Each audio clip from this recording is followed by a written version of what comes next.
AMAWULIRE ku 9:3 BET Fama gakusomerwa Tomu Mulondo. Basuzote najo sinziro okuwuliriza BET Fama mu mawulire ag'obudde buno Ssaabalabirizi w'ekkanisa ya Uganda Dr. Samuel Stephen Kazimba Mugalu Mbowa azzeemu okusaba abakkiriza n'eggwanga lyonna okulwanyisa omuze ogw'omukwano ogw'ebikukujju n'obufumbo bw'ekifuulannenge.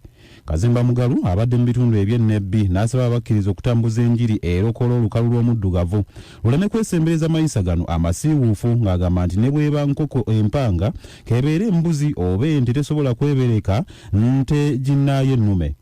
Obugenyi bwa Ssaabalabirizi bwaliko mu bitundu eby'ennebbi yabutandise lunaku Lwakutaano nga wakutalaga ebitundu byonna ebya West Nile ng'alambula emirimu gy'ekkanisa awamu n'okubunyisa enjiri ya Kristo.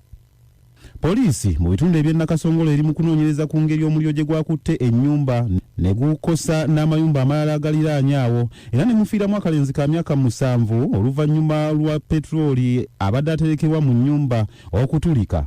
Bino bibadde ku mwalo ogw'Ekibuye mu Gombaye Lwampanga mu Jjanja Kyoga nga kitegerekese nti omu ku booluganda lw'omwana ono mu ngeri ey'ekyejo yakozesezza petroli okukuuma sigiri era nga wano omuliro we guvudde ne gutumbuka ne gukwata ekifo kyonna.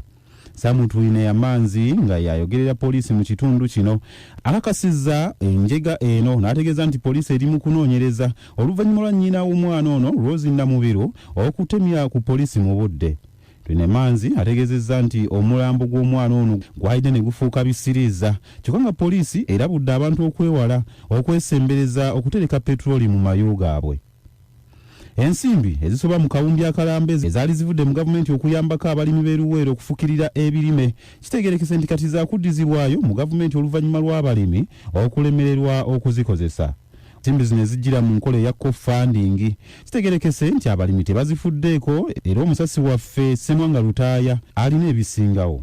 Eruweero eyolekedde okufiirwa siringi akawumbi kamu obukadde 3 nga kino kivudde ku balimi abaali basabye ensimbi zino okufukirira ennimiro zaabwe ate okulemererwa okuteekayo akasente akamanyiddwa co-funding. Akulira olukiiko lwa disitulikiti ng'onaki akola ku by'obulimi annyonnyola. Nze Kalonji David alamusa guno okutegeeza Abannaluweero nti ensimbi ezisoba mu buwumbi 2 zigenda kuddizibwayo naye nga si bunafu bwaffe. Ensimbi zino zajja naye nga ziyambako omulimi okufuna ebirime ebifukirira naye nga ateekeddwa okuteekayo ekitundutundu gavumenti ino neemukwatizaako. Abakulembeze mu bitundu eby'Ekalamoja bongedde okulaajana olw'ensolo ezisusse okuwaguza okuva mu kkuumiro ly'ebisolo erya Kidepo National Park okuyingirira amaka g'abantu.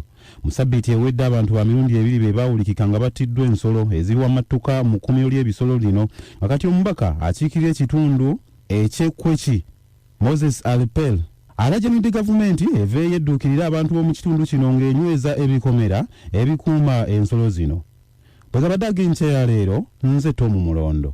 Ago ge gabadde amawulire ku 9:3 BET Fama.